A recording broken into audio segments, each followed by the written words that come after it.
என்னை கூட ஒரு உங்கள் மத்தியில் நிறுத்தினதுக்காக அதில் சோதரிங்க. இருக்கிறவரும் இருந்தவரும் இனி வரப்போகிறவரும் ஆகிய சர்வவல்லவருடைய கர்த்தராகிய இயேசு கிறிஸ்து நாமத்தில் வந்திருக்கிற யாவரையும் வரவேற்கிறேன். கர்த்தர் எனக்கு இந்த வாய்ப்பை அளித்த தேவனை கோடா கோடி சோத்திரங்களை செலுத்தி அவரை மகிமைப்படுத்துகிறேன். இந்த வாய்ப்பை அளித்த மம்மியும் கூட நன்றி செலுத்துகிறேன். இந்த நாளின் கூட ஒரு சில நிமிடங்கள் உங்கள் மத்தியில் அவருடைய வார்த்தையை சொல்லும்படி விரும்புகிறேன். இந்த நாளுக்காக தெரிந்து கொள்ளப்பட்ட தலைப்பு மனநிறைவான போஜனம். மனநிறைவான போஜனம் என்பது நிறைவு, நிம்மதி அல்லது திருப்தி. இது எல்லாவற்றையும் இருக்க வேண்டும் என்றால் நாம் கர்த்தருடைய உண்மையான கர்த்தரை நாம் உண்மையாக தேட வேண்டும். அப்போது நாம் கர்த்தரை தேடும்போது எல்லாவற்றும் அவர் நமக்காக செய்து நம்மை ஆசீர்வதிப்பார். எடுத்தவர்கள் வாசியங்கள் நீதிமொழிகள் 17:1.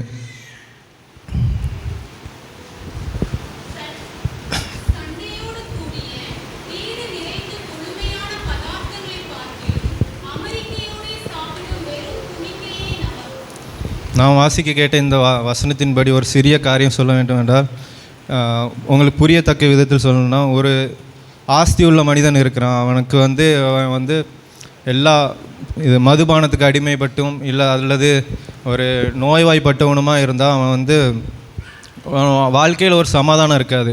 அந்த சமாதானம் இல்லாதனால அவன் சாப்பிட்ற நேரம் அவன் பந்தியில் குடும்பத்தோடு இருக்கும்போதும் ஒரு மன நிறைவான சாப்பாடை சாப்பிட முடியாது. ஏன்னா அவன் கர்த்தரை தேடலை, அவன் கர்த்தரை விட்டு விலகி இருக்கிறான்.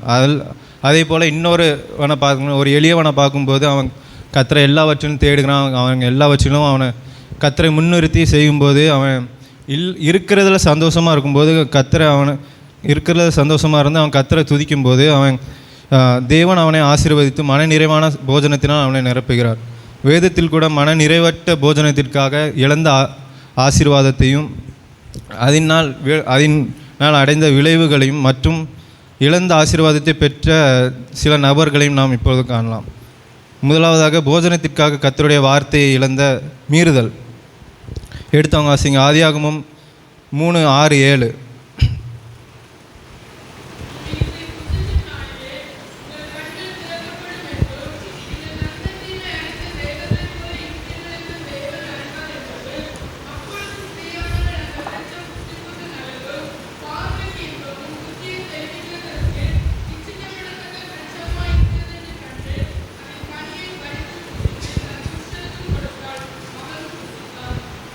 இது வசனத்தின்படி தேவன் எதுக்கு ஆதாம் ஏவாளையும் ஏதேன் தோட்டத்தில் படைத்தாரோ, ஏவாளை எதுக்கு ஆண்டவர் ஆதாமோடு இணைத்தாரோ அதை மறந்து அவள் ஆதாம் விட்டு பிரிந்து சென்றபோது சர்ப்பத்தினால் வஞ்சிக்கப்பட்டார். அப்போ வஞ்சிக்கப்படும் போது தேவன் அவர்களிடம் எதை கட்டளையிட்டாரோ அதை மீறினாள். எதென்று பார்த்தால் தேவன் அவர்களிடம் அந்த புசிக்கக்கூடாது என்று சொன்னதை அவர்கள் வஞ்சிக்கப்படும் போது புசித்தாள். அப்போது அவர்கள் அந்த ஆசீர்வாதத்தை இழந்து போகவும் அவர்கள் சாபத்திற்கு உள்ளானார்கள். அப்போ நாமும் கூட சில நேரங்களில் நமக்கு கர்த்தர் கொடுத்த வார்த்தையை மறந்து உலக காரியத்திற்காக கர்த்தருடைய வார்த்தையை மீறும்போது அவர் நமக்கு வைத்திருக்கிற ஆசீர்வாதங்களை இழக்க நேரிடுகிறது. வார்த்தையை மீறியதனால் ஏற்பட்ட விளைவுகள் என்று பார்த்தால் சாபம். அவர்கள் ஏதேனை விட்டு துரத்தப்பட்டார்கள். இன்னும் பார்க்க வேண்டுமானால் கர்த்தருடைய உள்ள உறவை அவர்கள் இறந்து போனார்கள். ரெண்டாவதாக போஜனத்திற்காக கர்த்தருடைய ஆசீர்வாதத்தை இழந்து போகுதல். ஆதியாகமம் 25:33-34 வசனத்தை யாரோ ஒருவர் வாசிங்க.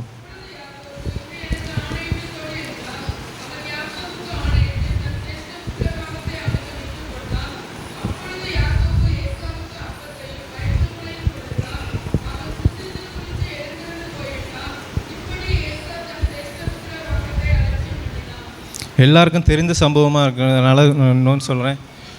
ஏசா ஒரு வேட்டையாடுகிறவன், யாக்கோபு ஒரு கூடாரவாசி. அப்படி இருக்கும்போது ஒரு நாள் ஏசா வேட்டையாடி கொண்டு களைப்போடு வீட்டுக்கு திரும்பும்போது யாக்கோபு கூழ் காய்த்து கொண்டு இருக்கிறான்.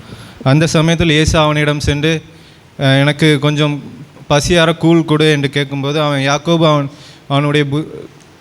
அவனிடம் உன்னுடைய சேஷ்டபுத்திர பாகத்தை இதற்காக விற்று போடு என்று கேட்கும்போது ஏசா நான் இப்பொழுது சாக போகிறேன், எதுக்கு எனக்கு இது சேஷ்டபுத்திர பாகம் என்று கேட்டு அவனிடம் அதை விட்டு போடுகிறான். ஒரு அலட்சியத்தோடு அவனை விட்டு போடும். சிரேஷ்ட புத்திரபாகம் என்று பார்த்தால் ஒரு தகப்பன் அவனுடைய குமாரர்களுக்கு அல்லது பிள்ளைகளுக்கு கொடுக்கிற ஆசீர்வாதத்தில் மூத்த மகனுக்கு ரெட்டிப்பான ஆஸ்தியை கொடுக்குற இதுதான் இது சிரேஷ்ட புத்திரபாகம். அப்படி பார்க்கும்போது இயேசு அது ஒரு அற்பமான ஒரு கூலிற்காக அவனுடைய சிரேஷ்ட புத்திரபாகத்தை இழந்து போகிறான். நாம் ஆவிக்குரிய நிலைமையில் பார்த்தோம்னா கர்த்தர் நமக்கு கொடுத்த சிரேஷ்ட புத்திரபாகம் என்பது ஆராதனை. நாம் இந்த வேதாகமத்தின்படி இந்த ஜனத்தை எனக்கு என்று ஏற்படுத்தினேன், இவர்கள் என் துதியை சொல்லி வருவார்கள் என்று ஏசாயா 43:22 சொல்லியிருக்கிறது. அதுபடி பார்க்கும்போது நாம் துதிப்பதற்கென்றே உருவாக்கப்பட்ட நம்ம சில நேரங்கள் அவர் மறந்து அவரை மறந்து செல்லும்போது உலகத்திற்கு மாமிசத்திற்காக இடம் கொடுக்கும்போது நம் ஆராதனை மறந்து இருக்கும்போது நாம் அவருடைய சிரேஷ்ட புத்திர பாகத்தை இழக்க நேருகிறது. அடுத்து மூன்றாவதாக பார்க்கும்போது இழந்த ஆசீர்வாதத்தை போஜனத்தினால் திருப்பி பெற்றுக்கொள்ளுதல். லூக்கா 15:22-23 எடுத்தவங்க வாசிங்க.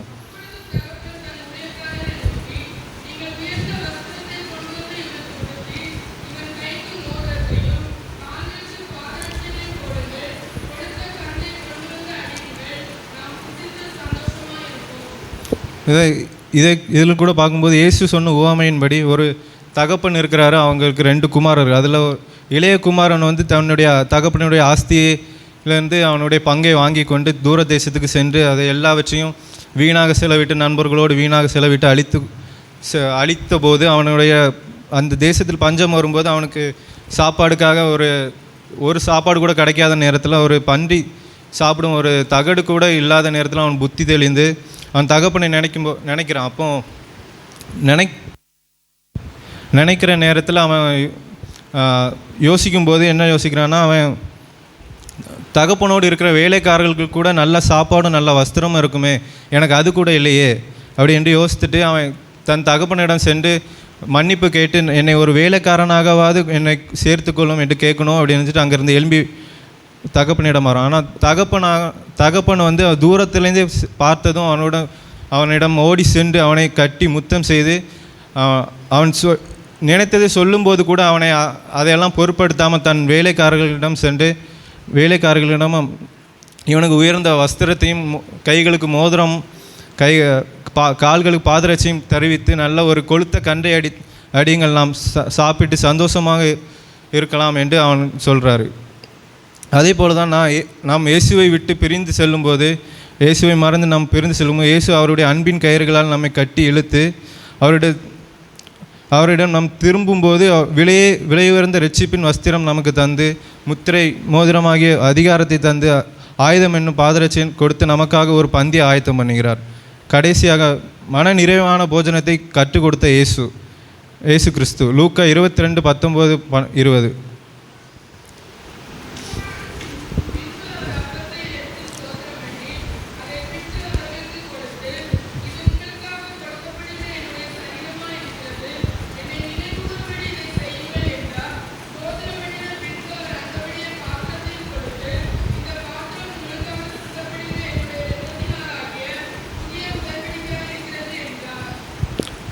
வசனத்தின்படி வேதாகமத்தின்படி பார்க்க வேண்டுமென்றால் முதலாம் ஆதாம் வந்து போஜனத்தினால் பாவம் செய்தான்.